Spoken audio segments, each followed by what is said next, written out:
What is going on, New York Giant fans? Welcome back to the Big Blue in the Bronx YouTube channel.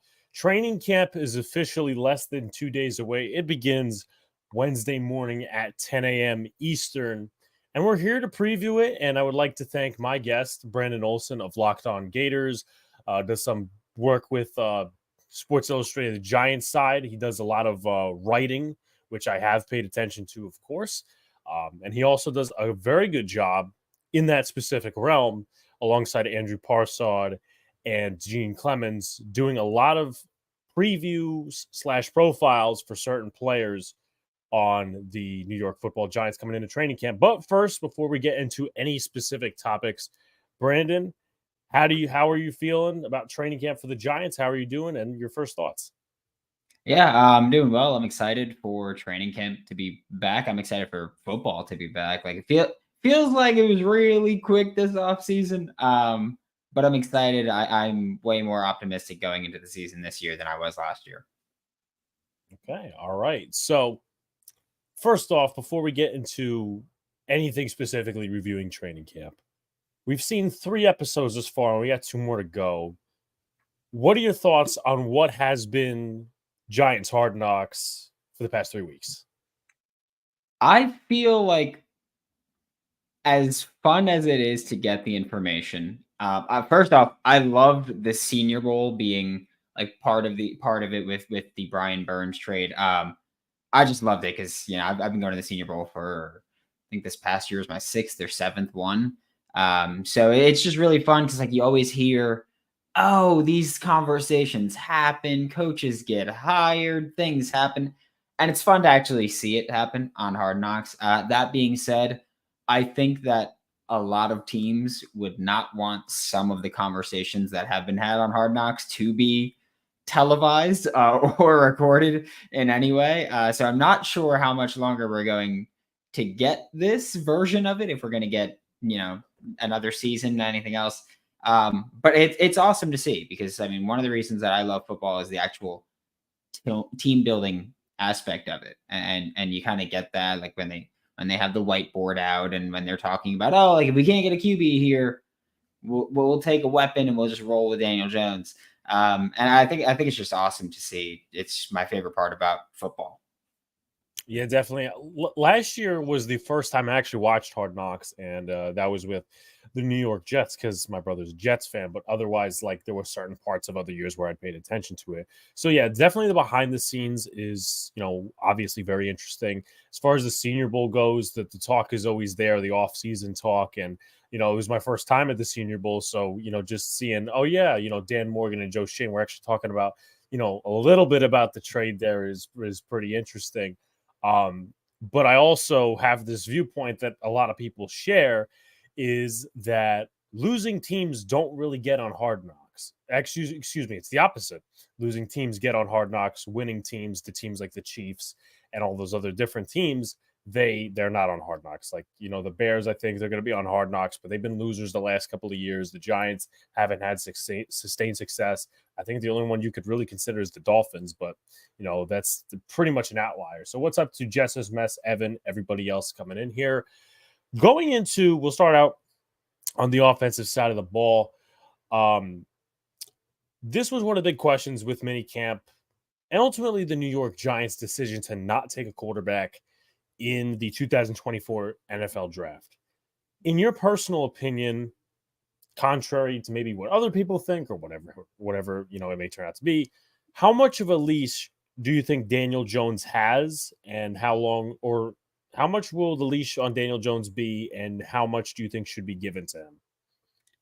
I feel like he's going to have a pretty long leash. I understand you brought in Drew Lock, but it's not like you're having, like, if you start Drew Lock over Daniel Jones, then you're having $40 million a year sit on the bench.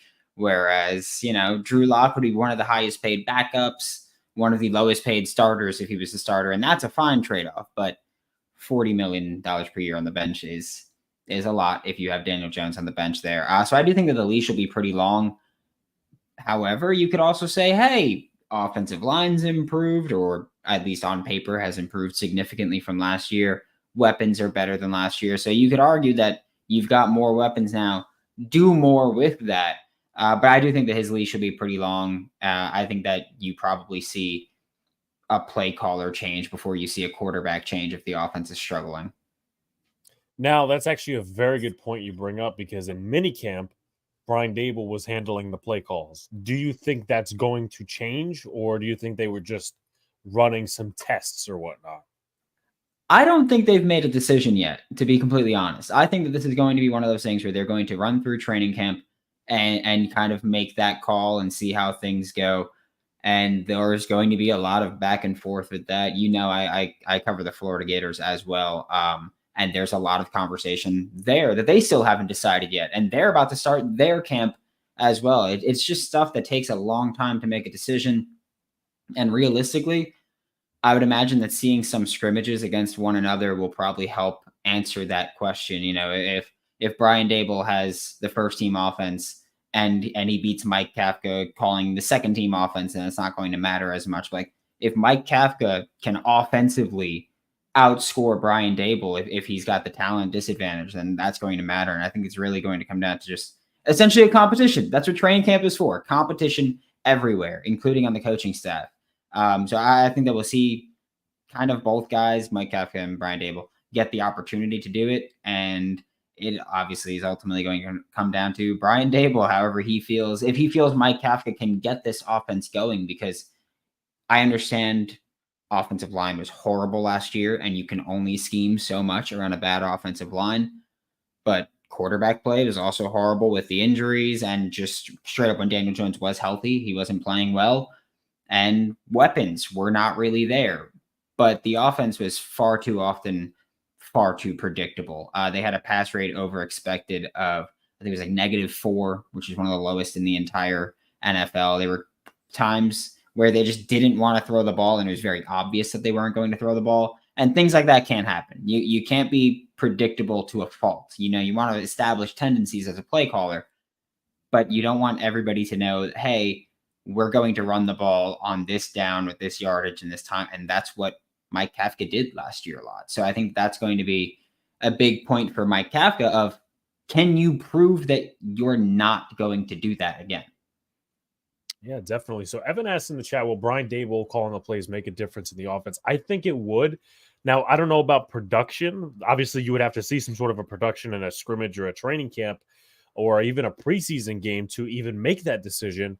But I feel like, contrary to what some people think, because if a lot of people remember at the beginning of his career, Brian Dable was with the Dolphins, he was with the Chiefs, all 1,000-yard rushers. Like I forget who was with the Browns, but I think it was Jamal Charles or somebody with the Chiefs.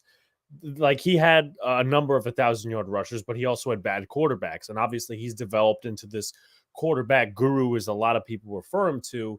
And I feel like Kafka, last year and even to start the 22 season, they wanted to put the ball in the running back's hands. And now that you don't have Saquon Barkley, that obviously changes a lot of things. And Devin Singletary is not a bell cow back. Let's be completely honest. I don't think he's, going to be taking 25 to 30 carries a game if it warrants that. That's just my personal opinion. But moving to the backup quarterback position, obviously there's Drew Lock, there's Tommy DeVito, and there's Nathan Rourke. I consider Nathan Rourke to be on the practice squad or or on another team at the end of training camp. He obviously had a star training camp in preseason last year. With that said, Locke is a veteran backup, and DeVito, under the circumstances, played over expectation. Would it take a lot for DeVito to beat out Drew Lock, like I think? And then I'll have a second part of the question, which really relates to Tommy DeVito's roster status. But would it take an absolute mountain climb for DeVito to beat out Drew Lock? I wouldn't say it's completely out of the question. I do expect Drew Lock to win that battle. I think that his physical tools are really fun, and if he's feeling confident, like I feel like there were some times where we saw him even last year with the Seahawks, where we kind of saw Missouri Drew Lock, where he's like doing the little backpack celebration and he's going nuts with stuff. And I feel like when Drew Lock plays with that kind of swagger, he's at least a below average starting quarterback. And Tommy DeVito, as much as he exceeded expectations, was not playing like even a below average starting quarterback, but also he was what, an undrafted free agent last year and was just getting thrown into the fire. No developmental time. We see first round picks where you go, he needs a year or two before he should even touch a field. And Tommy DeVito did that as an undrafted free agent. So I think that that's very important to acknowledge as well. That yeah, he did absolutely, like you said, exceed expectations. But I do think that Drew Lock will probably win that battle. But I think Tommy DeVito would benefit from that as well. I think Tommy DeVito would benefit from having someone like Drew Lock in front of him and to learn from, because Drew Lock way more aggressive than we've seen from Daniel Jones or Tommy DeVito. And I think that that's where Drew Lock's true value comes in, is he can kind of push Daniel Jones to go, hey, you got to be a little bit more aggressive because I'm on your tail right here. And like, if it comes down to bench Daniel Jones or get fired, like they're going to bench you. And so I think having Drew Lock behind him there will help. And yeah, Tommy DeVito, again, I can tell you this. I've been covering the draft for a few years. I didn't think he'd even make an NFL roster. So for him to make it and then exceed expectations was pretty awesome to see. Definitely. What's up to Miz in the chat? And my second part of that question is, it's going to sound really fanboyish and like I don't know Giants football to the level that I do, but do you think his fame, everything that came after that Tommy Cutlets thing, the autographs and the, showing up at pizzerias and the trademark of the whole Tommy Cutlets thing, do you think that has an impact on the roster decision? Because also, if the Giants release him, then he could get to go to another team, and if some other team doesn't have a backup, he could go right in there. Yeah, I don't think it would have much of an impact on the team, just because I don't think that the media would play it up as much as they might. Just to bring up the obvious backup quarterback drama, is like when Tim Tebow was in the NFL, it was just like, oh, well, we don't want him as a backup because he's going to draw all the attention. It's going to constantly be a thing. Johnny Manziel, the same thing. You throw one pick, if Johnny Manziel or Tim Tebow is your backup, and the crowd starts cheering and they're throwing billboards up and they're going nuts with it. I don't think that kind of impact would be had with Tommy DeVito. So I do think that you can keep him on as your QB3, and realistically probably should be, even, or hell, even if you want to keep him as QB2, go ahead and do that. But I do think that realistically, I don't think that the media themselves will blow it out of proportion. Whereas, like, I feel like social media blew it up last year with Tommy DeVito and his agent, and they were just going nuts with it. But I don't know if that would happen as much this year. Yeah, definitely. So what's up to Jacob in the chat? And then Disgruntled says, my condolences ahead of the season. Unless the Giants have a serviceable running game, it's going to be a rough year. Well, I don't have great predictions for the Giants, but of course we'll get into that later in the show. But I always thank Mr. Disgruntled for his offensive line coach, Mr. Carmen Brissot. We'll definitely get into that. Moving more towards the offensive pieces and the weapons, this has been a big talking point on Giants Twitter. And I want to see what happens in training camp, but I want to also get your thoughts. The Giants have invested 3 premium picks in the last 3 drafts on wide receivers. Malik Neighbors is a 6th overall pick in this year's draft. You got Wan'Dale Robinson, who is the 42nd or 43rd pick, whatever that was, in the 22 draft, 2nd round. And Jalen Hyatt, you had him in the 3rd round in 2023. And also you have a wide receiver in Darius Slayton. Slayton was extended a few years ago, but he's also looking for a new deal, as mentioned. Do you think Slayton and Hyatt depend on each other's failures for a result in the end? Hyatt less reps or Slayton being traded as 2 possible outcomes? Yeah, I think that maybe it depends on the other one's failure at the same time, but also it could just be if Jalen Hyatt is ahead of expectation, Slayton's just straight up expendable at that point, I guess. So even if he's not the one failing, as long as Hyatt shows enough, I think that you can kind of get rid of Darius Slayton. And I do hate that there's every year there's something with Darius Slayton in the preseason and the offseason of, is he going to be a Giant this year? And eventually the answer is going to be no, he's not going to be. Maybe it is that year, especially with Jalen Hyatt. Like, I've made fun of Jalen Hyatt's offense a lot when he was back at Tennessee. That's a Mickey Mouse offense and that it's not sustainable. But realistically, playing receiver in that offense really puts you at a disadvantage as well. And so I think Jalen Hyatt now having year two, we could see that jump from him. Like, I don't think you're ever going to see the guy who scored, I think it was 5 touchdowns against Nick Saban's Alabama. I don't think you're ever going to see that. But just finding someone that can be that deep threat receiver, if he could do that, I could kind of see him, I guess, usurping Darius Slayton. And yeah, if Darius Slayton has to fall, then he has to fall. But I don't think that. I think Jalen Hyatt's in a can't lose situation. Even if he does get less reps, he will eventually get those reps, whether that's late this year, early next year. He will eventually get those reps with how consistent it is of will Darius Slayton be a New York Giant? That eventually, to me, just spells it will eventually be Jalen Hyatt's time at receiver. Yeah, of course. And a question from Jacob. He's saying running back 2 is going to be Eric Gray, right? Well, I mean, personally, I don't know how you feel, Brandon, but I wasn't a fan of the pick at the time because I kind of saw what Eric Gray did at the Senior Bowl, and that wasn't like a great first impression. But I'm willing to give him time. But that's also a roster investment that the New York Giants have made. That's a 5th round pick compared to, Tracy. I'm pretty sure was also a 5th, if not a 6th. And then, they also have Jacob Sailors, Jashawn Corbin, and I feel like there's going to be somebody else that I'm forgetting. But would you presume, under most circumstances, that Eric Gray will be the second running back? I honestly don't know, just because Eric Gray underwhelmed last year. I wasn't opposed to the pick at all, honestly. Like, I know that Eric Gray was probably going to take some time, which is the biggest knock you could probably give on him, that he plays the position where you're supposed to be able to just kind of plug and play. But he played with Tennessee, and then he played with Oklahoma, and, Big 12 isn't exactly known for their stalwart defenses, even when they are a pretty good conference at times. So I think that for Eric Gray, it was always going to be, you play in an offense where things get spread out for you. You get space to run, and you're not going to get that as frequently at the NFL level. And I think that Eric Gray kind of, again, underwhelmed for me last year. So I think right now you're going into the year with just one of them is going to be running back 2, but I honestly don't think that's even close to decided. I think that Eric Gray underwhelmed. I think Tyrone Tracy needs to learn how to play running back in a more full-time capacity. And that's the thing with Tyrone Tracy as well also, is that when you're learning a new position, you don't usually gradually grow. I feel like you kind of learn the basics, and then once it's just instinct to you, you kind of explode. So maybe for Tracy, you go, hey, make him running back 2, speed up his development a little bit, and he's going to be a better pass catcher than Eric Gray. He's probably going to be a better pass protector than Eric Gray as well. So I think honestly right now you can kind of say maybe it should be Tyrone Tracy over Eric Gray, who again underwhelmed last year in limited playing time.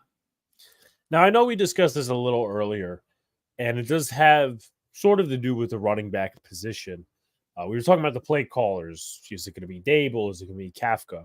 In my personal opinion, there is a section of the Giants fan base that I associate with. And, there's always the split of, this should be a pass-driven offense, more, not Patrick Mahomes like, but pass first. And then there's also the section of the Giants fan base that says, this should be a run-first offense. The Giants got to get back to the roots. Personally, me, and let me know if you agree, Brandon, I feel like the Giants letting Saquon Barkley walk, it wasn't just a money decision, but I think it was also a philosophical decision. I think Tim McDonald, I think it was him, that he asked a question, and I think it was the second or third episode. He goes, what's our identity going to be? Personally, me, bringing Singletary in, Daniel Jones, getting Malik Neighbors, and you will also notice that John Runyon, he's a better pass blocker than he is a run blocker. Illuminor can do both. JMS, we're still waiting on his development. And they also just worked out Greg Van Roten, who is a better pass blocker, at least under Brasilla last year. Do you think that the Giants are ultimately shifting to more of a pass-based offense, pass first, on first down, and then move forward? Because also, again, as I mentioned earlier, Devin Singletary is not a bell cow back. Yeah, absolutely. I think that they're going to move with a pass-first offense that, and I think when you look at the receivers they even have, they want to have guys who can attack underneath and pick up yards after the catch there.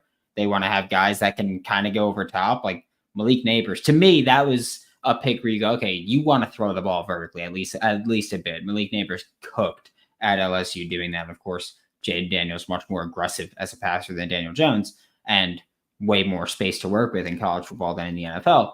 But I think that having Malik Neighbors shows, hey, we want to be at least threats over top. Wandale Robinson said it during minicamp where he was like, hey, a lot of our receiver room is going to be working off of one another. If I get to attack underneath, then they're going to have to, the coverage is going to have to shift down to me, and Malik Neighbors, Darius Slayton, Jalen Hyatt can attack deep downfield. Whereas if they're attacking deep downfield, I'm going to be open underneath. I think that they have a good plan of let's make everybody kind of work together. And you mentioned Carmen Brasil a few times. You mentioned John Runyon Jr. coming in. I think that we see two major shifts on the offensive line. I think we see significantly better pass protecting. Last year, the Raiders had the best pressure rate allowed in the entire NFL along their offensive line with 15%. And then also, I think that you see the run game when they run the ball shift more toward a gap based scheme. And I think that's one of the reasons where we talk about John Runyon Jr. specifically and we go, yeah, he kind of underwhelmed as a run blocker. He wasn't that good at it. I think he can do it if he's in a gap-based scheme. I think you let him run power, you let him run counter, he can do it. But I think with LaFleur, when they were running more zone-based concepts, it just wasn't working like that. That's also not what got him drafted. He played at Michigan. They're not over there, especially when he got drafted in 2020. They weren't over there running wide zone back there. They were out there running the damn football. And so I think that John Runyon can thrive there. Jermaine Illuminor can thrive there. I think the entire offensive line can thrive there. Maybe JMS struggles a little bit at first with actually getting down the concepts, but I think that Carmen Brasillo helps your pass game, your pass blocking, and I think that run blocking, you go more toward gap-based scheme there. Yeah. Disgruntled says Greg Van Roten is a guy you want to rely on as a starter after watching him with the Raiders. I can certifiably say I'm happy we didn't resign. That's an interesting opinion, but what I will say is this, and this will relate to our offensive line conversation. Obviously, the Giants brought in Greg Van Roten. I feel like, again, this is a little cliffhanger because I have one more question about the offensive pieces, but I feel like they're gradually preparing for an Evan Neal possibility of him not being good or injured, because then you could not put in Aaron Stinney and you could say, okay, Greg Van Roten insert and then move Runyon or Illuminor or however you want to do that combo. Makes it a little bit more flexible. But the one question that I have to move off the offensive pieces is this. Theo Johnson went on the PUP list to start, and you have Daniel Bellinger, and you have all these backups that the Giants invested minimal money in. You have Lawrence Cager, you have two blocking tight ends in Jack Stoll and Chris Mannertz, and you also have Tyree Jackson. In your honest opinion, and I also have a question behind this, who do you think gets or has the best opportunity to take advantage of Theo Johnson being out? I feel like Daniel Bellinger is going to have that inline spot pretty much locked up. And then I kind of try to look at who's going to play the more pass catching role. And I don't know about you. I'm not super confident in Lawrence Cager. I at least trust Chris Manhertz as a blocker. And I think that you might go, well, we're going to have Chris Manhertz blocking. We're just going to go out there with two blocking tight ends. Daniel Bellinger, bit more athletic than I think he gets credit for, but I also think he tested better than his film shows. But I do think that you can look at Bellinger and Manhertz, and I don't feel confident or comfortable with that at all. But I think when you look at 12 personnel, that's probably going to be your bunch. And I love Tyree Jackson, but I mean, man, I loved him when he was at Buffalo as a quarterback, and I was like, okay, develop him. At a certain point, you're entering year 4 now playing tight end. At a certain point, you need to make that developmental jump. Otherwise, it's just never going to happen for you. Yeah, absolutely. And yeah, I don't have real confidence in Lawrence Cager. And yeah, as I said, we'll see who gets it, because I feel like the Giants they kind of got in an even Steven point, because you got Theo Johnson, you got Daniel Bellinger, you got two run blocking tight ends in Stoll and Mannertz. You really don't know what to make of Tyree Jackson. Then Lawrence Cagers is there. He's a blocking liability, for lack of a better word. But I mean, as I said, we'll see what happens. So we move to the offensive line, and we touched a little bit upon this. How much of a leash do you think Evan Neal has at right tackle, considering also as well that he is coming back from an injury and we don't know where he's going to stand on Wednesday? I hope not a long one. I can tell you that. I do think that there are some critiques of Evan Neal that were a little unfair. That like there's been the time where was it against the Dolphins that just nobody got blocked and a clean hit came in and Giants Twitter and football Twitter blew up as to who did this, and really I don't think that was necessarily his fault. I think that was just a coverage call. Like the protection scheme is just screwed on it. However, you were the guy that was just there and allowed the rusher to come in there. And so you're going to receive that criticism.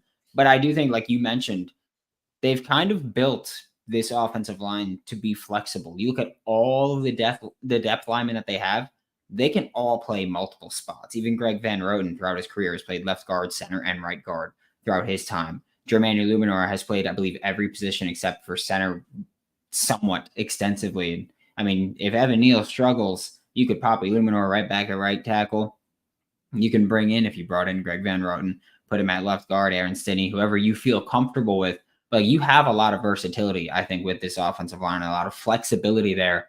And I do think that last year, being put in the position that the Giants were put in with injuries and just poor performance, I think that was a big wake up call for them. I was just like, hey, doesn't matter how good of a coach you are, play caller, or anything like that. You can't scheme around just horrible offensive line play. So I do think that they've built around that with the idea of we can give Evan Neal a pretty short leash, like and just yank him, especially with the injury history surrounding Daniel Jones.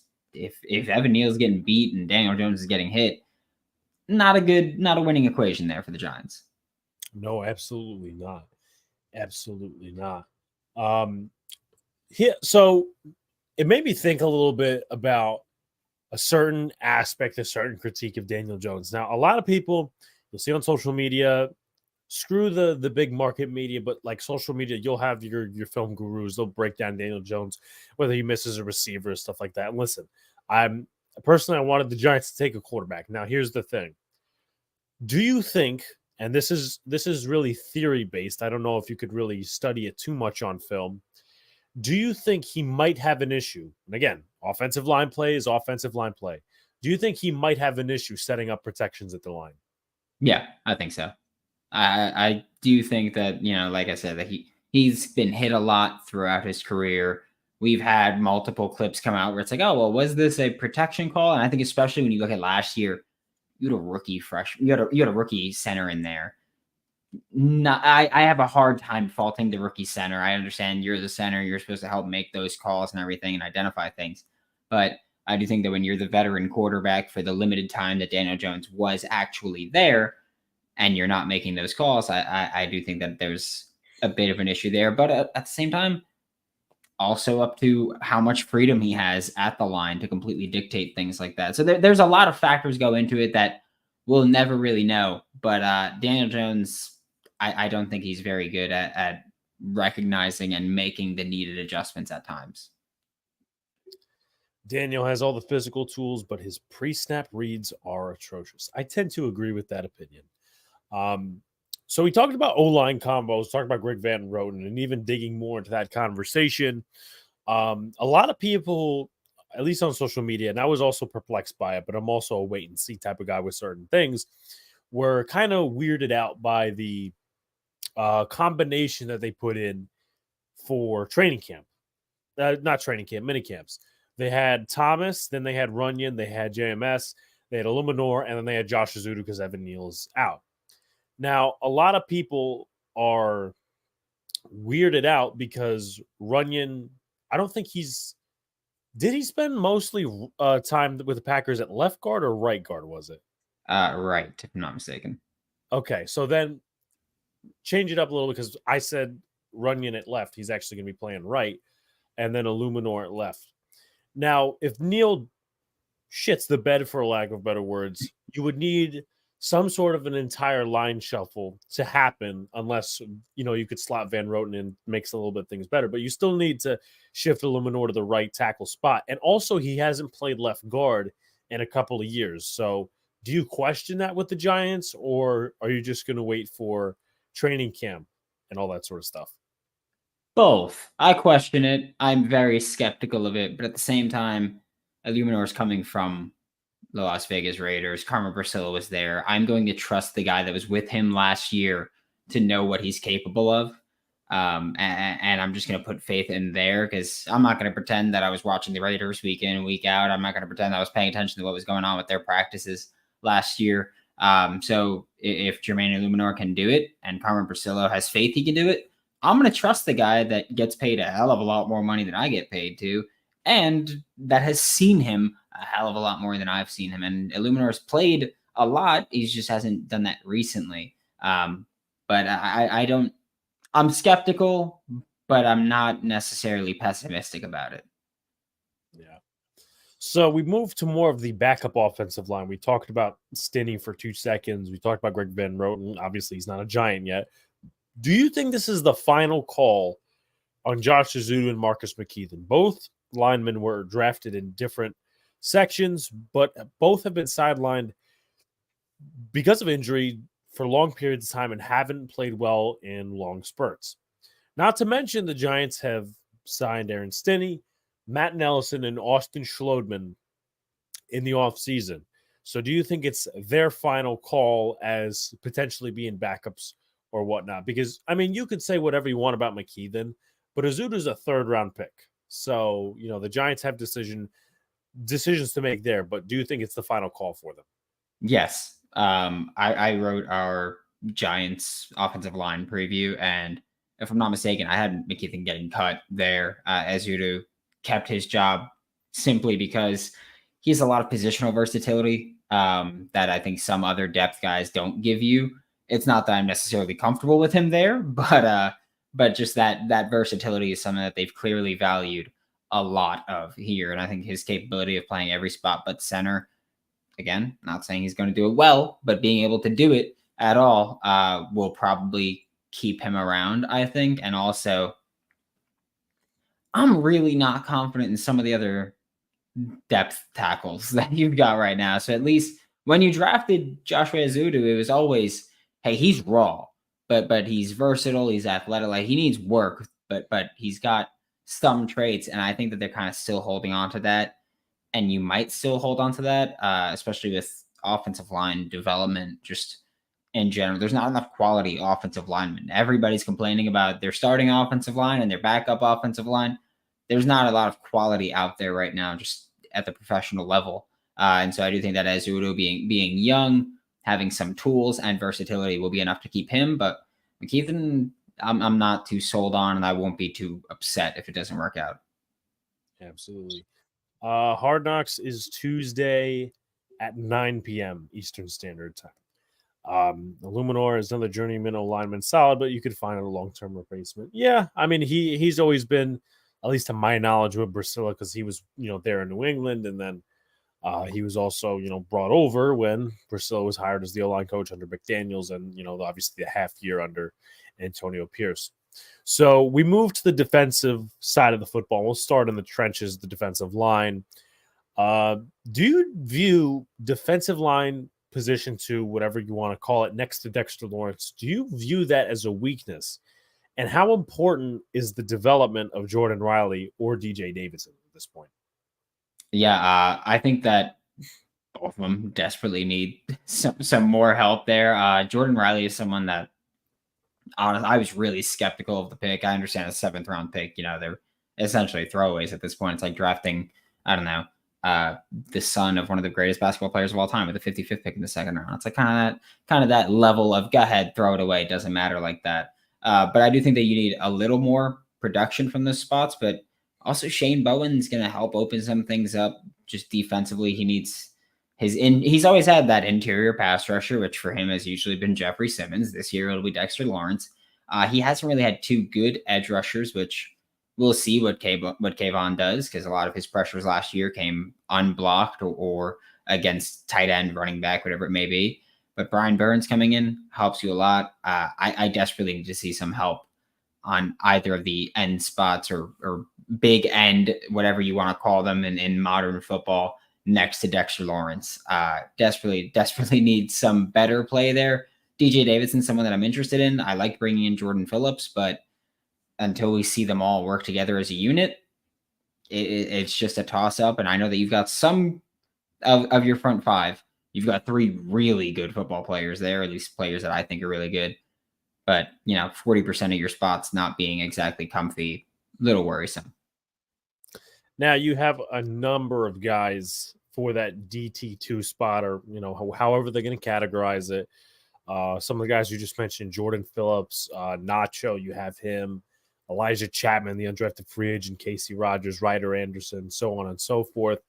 Who do you think is most fit? And in my opinion, whoever they choose, there's also going to be a rotation of DJ Davidson and Jordan Riley because of the pick investment, not to mention Nacho. But who do you think should get the most time next to Dexter Lawrence? I think it should be Jordan Phillips. I think that he's someone that when he came in, I was like, okay, that's one of those signings where I don't think many people were like, let's go, Jordan Phillips. But I do think that he can be at least a serviceable player because I don't even need you to be dominant. I just need you to not lose a ton of reps so that the other guys can do their jobs. And I think that Jordan Phillips, while not spectacular, can be at least somewhat reliable there. So I would say Jordan Phillips is one for me. So it's a drunk stormtrooper. He says, go G-Men. And then Illuminor was a revolving doors first year, second year, and a big jump performance. Maybe he's still got room to grow, but personally happy with the Raiders guard lineup. Moving to a position that's not really talked about because it's, as of right now, it's been solidified, but the backup position of inside linebacker hasn't been. You got Carter Coughlin, who's primarily a special teamer, and also to mention, Isaiah Simmons was mentioned by Shane Bowen as being a slot defender on first and second, and on third down, a penetrator. We'll see, obviously, how that unfolds in the preseason, all that sort of good stuff. You got Deontay Johnson, last year undrafted free agent. You got Darius Musau, who was draft pick this year. Darian Beavers, who was a draft pick in 22, but was cut in 23, signed to the practice squad. And you also have Matt Adams, who is a core special teamer. PFF had them on their all-pro list of special teamers. Who do you think has a leg up in that competition? I'm going to say that if you look at the helmet behind me, the tattoo on the arm, Deontay Johnson, Toledo Rocket is going to be the guy that I'm going to pick at all times. But realistically, I think Carter Coughlin should probably have a spot just due to his special teams ability and the now changed special team, the kickoff rules. I think that he could play a bigger part there. But I think that you kind of look at it and you go, okay, Darius Mouse. So like there's nobody in that backup spot that kind of moves me as I'm comfortable with him. Like even Carter Coughlin. I loved him at Minnesota when he was an edge rusher, but you're a special teamer right now. That's what you are. Deontay Johnson, same thing. You're a special teamer. You're really fast. That's great. I need someone that can play linebacker at an acceptable level. And with Isaiah Simmons being a slot defender, penetrator, and all these different roles, I honestly have no idea what to expect from this linebacker room that I can be comfortable with. There's a lot of youth there. There's a lot of unproven talent there. And one big thing also with the scheme change from going from Wink Martindale to Shane Bowen is that these guys are going to be asked to cover a lot more than they were asked to cover previously. And I don't think anybody in that room has really proven that they can do it. Like again, Carter Coughlin was an edge rusher. He got to play inside linebacker with Wink Martindale because he can rush the passer whenever he was on the field. Deontay Johnson, great. Toledo plays a lot of quarters coverage. That's the MAC. That's not the NFL. There's no knock on the MAC, but big jump in talent there. So I think right now there's a lot of just question marks, and depth at linebacker is probably one of the spots that I'm least confident in right now. I have to say Darius Mouse is kind of the guy that I look for, and I'm like, hopefully you can do it. UCLA's defense last year was pretty fun, guys getting coverage, but yeah, I'm not sold on really anybody in that depth spot right now.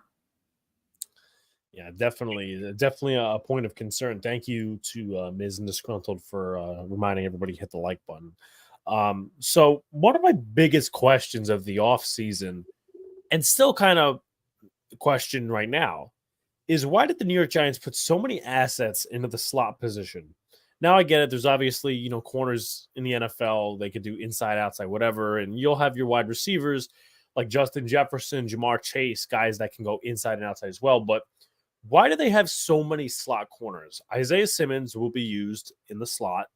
Got Andrew Phillips, who they drafted at Kentucky. You got Donnie Holmes, who they re-signed. You got Cordell Flott, who may be inside or outside. Aaron Robinson, who was already a roster mainstay because of the injuries. And also, you now have Trey Herndon. I know that, again, there's an argument that wide receiver one's moving in the slot a lot, but it seems like quantity over quality. What are your thoughts?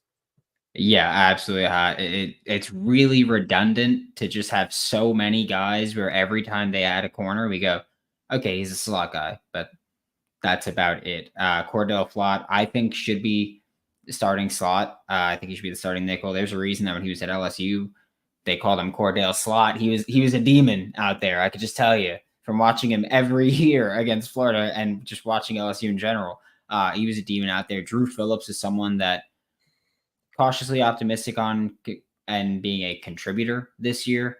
Darnay Holmes, I feel like maybe they think he could be a special teamer for them, but as far as being on the field defensively, I haven't seen much from him in the past couple of years. Which I was a big Darnay Holmes fan when he was coming out. I remember him at the Senior Bowl. He had a great week there, but Trey Herndon, I don't think makes the roster. Just being completely honest, I think that you look at like it's just the redundancy at that spot, and they'll probably be like, okay, I'll keep a younger player in there. And Aaron Robinson, another guy that I liked, another guy that had a good Senior Bowl, but the best ability is availability, and has not been available to say the least. Definitely.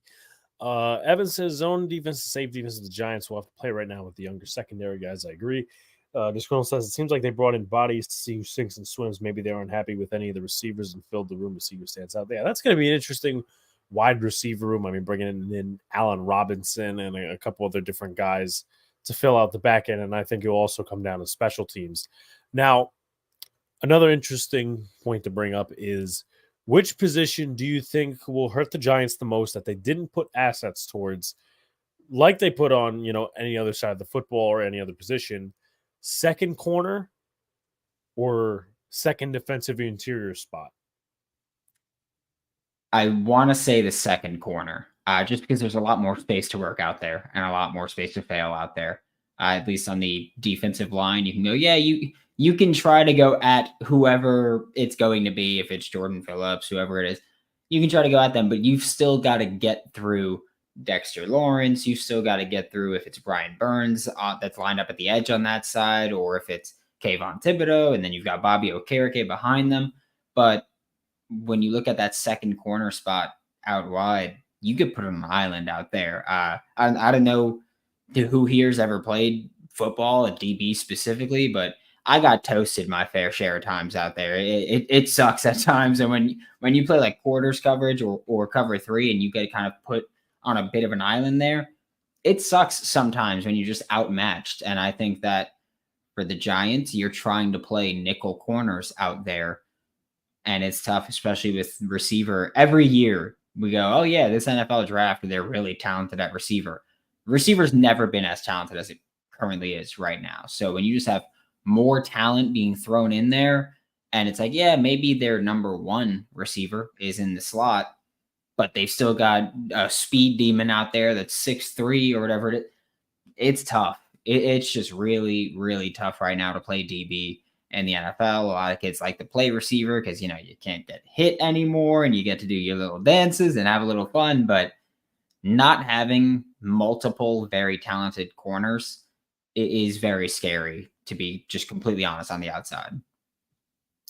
It says offensive line, they should have drafted somebody. I personally agree. I thought the offensive line talent in this class was very unprecedented. I think it was like a draft like no other, specifically the class. I agree. The amount of teams that have multiple threats to cover the second corner is crucial. Yeah. and we'll see. It's a sink or swim situation for um, the Giants defense in terms of that particular position. Now, before we go to expectations and everything else to close out, um, who is a guy on offense and a guy on defense that you think probably isn't as safe as in terms of a roster spot as many people would think? Ooh, okay. Just not as safe as many people would think. Yes. I feel like hold on. Let me try to think of here. I feel like defensively, I feel like Trey Herndon is one that I was like, I don't think he's going to make the roster, let alone if he's going to be safe. I think you can look at someone like I don't know. Defensively, also Boogie Basham's not someone that really impressed me last year. I don't know how much generally people think he's safe or not, but I don't think he should be. I prefer better players at that spot. If I'm just being honest, I prefer better players there. At receiver, I think Isaiah Hodgins is one. I don't think he's bad, but I don't think he's anything special. I know he's had some great moments. The Vikings game back in 2022 where he just dogged Patrick Peterson, and every Giants fan was like, "Oh, we might have us one of them ones over there." And I don't think he doesn't move me as a receiver. I don't think he's dynamic enough. I don't think he brings enough special teams ability to the team right there. So probably Isaiah Hodgins is someone that I just don't think he's not someone I look at as I know he's going to be on the roster at all. It's just I'm not confident in that. Yeah, I think the lack of, because I was going through some of the lists and stuff like that in the roster, and I said, okay, at first Isaiah Hodgins, I think he's going to make the roster, but then I stumbled upon Miles Boykin. I'm a Notre Dame fan, so I watched him a little bit at Dame, and then obviously when he came into the NFL, his first 2 seasons he had 7 touchdowns. Now, mind you, that was so many years ago, but I feel like with what he does on special teams and his potential ability as a receiver, not that it's going to be a called on because you already have 4 in Slayton, Neighbors, Robinson, and Hyatt. And then if you want to bring in another for Allen Robinson, then the last 2, you could either just make 1 or 2 because it could be Gunnar Olszewski or Isaiah McKenzie for return purposes. And then if you want an extra special teamer, Miles Boykin is already there. Not that he does returns, but he does pretty much most of the things that you want done on specials. And PFF gave him a decent grade for specials specifically. But moving on to expectations and all that sort of good stuff. So personally with me, as I mentioned earlier, I felt the New York Giants should have went out there and drafted a quarterback. Now, obviously, we could always debate about draft position and this, that, and the third of, oh, well, this, and this. To me now, like what Joe Shane said on Hard Knocks, I think it's time to win for the Giants. You don't draft Malik Neighbors to sit there and say, okay, we need a few more years. This is go time. This is go time for the Giants. And they didn't elect to rebuild. They didn't elect to do a couple of other different things that, maybe some would have preferred. I think the Giants need to make the playoffs or slide in at least. But I do have them, and I'm one of the more pessimistic types, at 6 wins because I feel like their schedule is pretty tough for, obviously the team that they are. And I'm going to be honest, I don't have the confidence in Daniel Jones. I used to be a big Daniel Jones guy. 2022 was great because, Giants' first playoff win in how many years, but then he didn't play well in 23. And that Davon Witherspoon interception was one that sent me to the other side. So I think the Giants need to slip into the playoffs somehow, but I think they're going to get 6 wins. That, again, that's my personal opinion. I'll ask you what your expectations and what your prediction is, if you want to give one first before my second part of the question. Yeah, I feel like, and I want to make this clear. I don't think this is acceptable, but I run into this all the time when I do Locked On Gators, and I say like, "Oh yeah, I think you win this many games." People are just like, "This is Florida. That shouldn't be the thing. This is the Giants. That shouldn't be the thing." But 6 or 7 wins is probably where you wind up. Like you said, it's a tough schedule. You got to play the AFC North. they're gonna make that game so ugly, and they're probably gonna beat you in a lot of those. The NFC East, you've got Cowboys are gonna be pretty good again. Eagles are gonna be pretty good again. Commanders are probably gonna split realistically. I'm not sold on the Commanders, but I think that Jaden Daniels is explosive enough to make some pretty big plays and make some things happen. There's not a lot of games that I go, yeah, the Giants should win that game. I do think that they did a good job by, drafting Malik Neighbors, drafting Tyler Nubin. I was a huge Tyler Nubin fan. We had him as the 14th overall player in the entire draft, safety one. I was very high on him. A lot of that was my grade. I'm going to be honest, but I was very high on Tyler Nubin. Drew Phillips, I like, but just not at the spot. It's hard for me to look at that team and look at the roster and look at the schedule and go, yeah, this is the team that's going to make playoffs. And especially when you talk about Daniel Jones, I was skeptical when they drafted him. Even in 2022, I think that he did an average job. You don't pay average $40 million a year. That's one thing. And two, that schedule in 2022 was really easy. Even before the season, you can go back. And I was like, they're going to make playoffs. This schedule is so easy. They're going to go in. And beating the Vikings was not something I thought they were going to do in the playoffs. But they did, and I was happy for it. But there's a lot of things on this team that I'm just not sold on at all. And at this point in the game, it's hard for me to see all those things that I have questions about and go, that's a playoff team. Can't do it. Now I'll ask this, and I'm glad we're in a similar confine. Evan says 7 wins for the Giants. This Disgruntled says 6 to 8 wins. Most realistic, they could go 9-7, or in this case, 9-8. And NFC East is a weird beast. Obviously, I wouldn't even pray on this because I don't want to go through the whole goddamn scenario of, we got to find a new GM. We got to find a new coach. What are the ramifications, in your opinion, if the Giants win 6 to 7 games compared to if they win 3 to 4 games? Yeah, I think that you're in a tough spot because also when you talk about, just to revisit the draft, for example, when it's like, well, ideally, I also would have wanted a quarterback there. It didn't end up being the case. And also, I'll say I'm happier taking Malik Neighbors than it would have been taking Michael Penix Jr., Bo Nix. I didn't want any of them either, so I'm fine with that. But at least if you did take a quarterback and you completely crap the bed this year, maybe you can go, hey, it's fine. Next year, we're going to have our second-year quarterback. Things are going to be different. And if we don't win, then fire us. But now you still got Daniel Jones. Your young quarterback on your team is Tommy DeVito, Nathan Rourke, if you want to include him. And I don't think either of them are going to save your jobs. And honestly, I feel like if you win 6 games and you showed significant improvement in some areas, which realistically, you're probably not showing significant improvement in a lot of areas if you're still winning 6 games. But just hypothetically, you can do that. Your defense shows some promises, but you got some things you can convince ownership you can fix in one off season. I think you can keep your job. But if you win 3 games at all, just deuces. Just 3 or 4 games, just get out. I don't see a way that any coach in year 3 can win 3 or 4 games and keep their job. And I think 2022 is the worst thing that could have happened for Brian Daboll, because I think they exceeded expectations that year, and it just set this unrealistic, we can maximize Daniel Jones every single year, and it's just something that you're never going to live up to with a quarterback of his caliber. Absolutely. Agreed on all points. And my thing, which is going to, basically repeat your point, is not that I would want 6 to 7 wins because you're at that mediocre spot. And my thing was this past draft when I was arguing with people. And of course, we have no control over what the Giants do, but we always, have this fun conversation.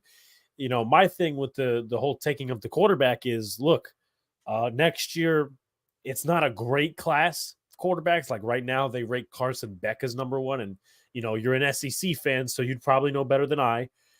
But we could talk about all these quarterbacks, even if it's a better class, but there is no guarantee that you will be back at 6. You could be back at 13 or 10 or 9, and the quarterbacks could either be gone or you're just not going to like the quarterback that's going to be in your draft area. That's my problem. That's my whole issue with it. And, again, that's like a long-term issue. But with 6 to 7 wins, the selling point has to be we were competitive in games. We lost by 5 points, 3 points, 2 points, 6 points, basically in the touchdown realm. And at that point, I don't want to say it, but you'd have to go in free agency and get a quarterback, because there is no way the Giants, in my opinion, would trade assets to get one of these quarterbacks in the following draft. What are your thoughts on that? Yeah, no, not at all. The 2025 quarterback class is just the boogeyman for me. It is not a fun area to be in. Yeah, you mentioned Carson Beck is someone that I think he could be the dude. But even if he's the top quarterback, if you win 6 or 7 games, you're not getting him. I don't trust Shador Sanders. I need to see, first off, play behind an acceptable offensive line. But two, I think that a lot of teams are going to be turned off by I don't know if you saw it, but a couple months ago, someone left Colorado, tweeted about, oh yeah, like these guys were kind of jerks, whatever. Dion killed my chemistry, and Shador's out there just, I don't even know who that guy is. He must not have played much. No NFL team is going to look at that and say, that's who I want to be my leader. I think that he's got a lot of growing up to do. Cam Ward with Miami, I like Cam. I know Cam. I don't want him to be a top 10 pick or anything like that, or I don't think he will be a top 10 pick. And Graham with Florida, not going to be that. Quinn Ewers, still not sold on him either. Everybody has massive question marks at quarterback. And it just sucks because you're at the point where if you win 3 or 4 games, congratulations, you're in that range in a really bad quarterback class. And you're probably stuck either trading back not so much or taking a bad quarterback and potentially hamstringing your franchise for another decade. So it's a tough spot. 2025 quarterback class is rough unless someone takes significant strides. Jalen Milroe, but even then, like you said, if you win 6 or 7 games, you're what, pick 11, 12, 13. You're not getting the best quarterback in the class there. No, not at all. What's up to a Big Pat in the chat? And Deion Sanders' kid's probably going to end up with the Raiders. I mean, I don't know that the Raiders are going to be that bad. I mean, then again, I don't know where Shador Sanders is going to go either. I mean, right now you could say, oh, well, he could be a first-round pick or a top 10 pick based on talent, not based on his off-the-field nonsense. But, I mean, we still got college football ahead of us and, all that sort of good stuff. But I would like to thank Brandon for taking an hour out of his night to come on and talk some Giants football with us. Brandon, I've put the stuff in the chat already, the link to your Twitter and the link to some of your articles. But just in case I forgot anything, where can people find you and what you do? Yeah, every Monday through Friday on YouTube or any audio platform is Locked On Gators, which I'm assuming most of you guys aren't Florida Gators fans, but Locked On Gators is there. And then, yeah, we've got, or I have probably 4 or 5 articles a week with Giants Country Sports Illustrated.com. All right. Just also says the next college football season will be one for the ages. I definitely agree with that, with all the realignments and all that sort of good stuff. But once again, thank you to Brandon for coming on. Training camp begins on Wednesday. We'll have a recap video for Hard Knocks. We'll have a recap video for training camp day 1. And, of course, we'll be live tomorrow night for Yankees Mets. But once again, thank you to Brandon. Thank you for the rest of the chat. And we shall see you next time. Peace out.